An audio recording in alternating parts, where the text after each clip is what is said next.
Alright, hold on. Salem 273QBXL. Has dry erase surface, which is cool.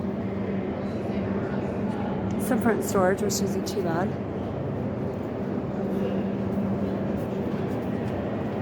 Hold on.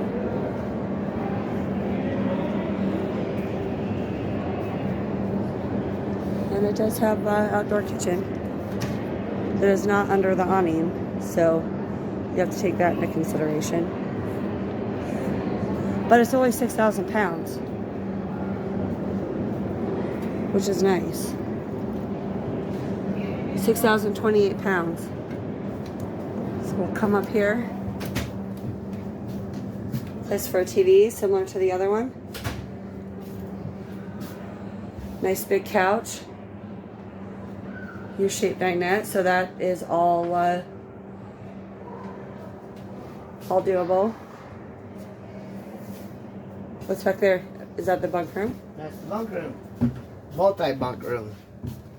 Oh wow. So you got some storage. Multiple bunks. You got some USB plug-ins. And you could put sit down on this bottom bunk, you could put a TV up there for everyone to watch. Actually, couldn't you? Or turn this into a little office, too. Alright. Then your bathroom's here. Oh, nope, quarter shelf. Corner shelf right there for a pantry. And then your bathroom. So a nice big rectangular shower. I love the couches in this one though.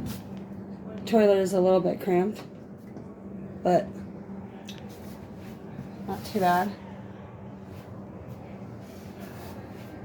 Okay.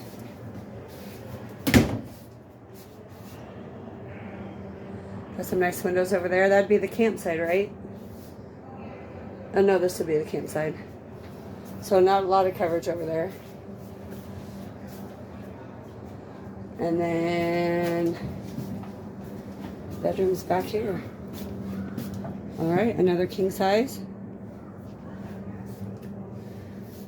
This one is similar to the other one that we were in, but there's no closet here. Right, no closet. So it does a little bit less closet space. And honestly, a little bit less pantry space too. Right. Don't have to move around in there very much.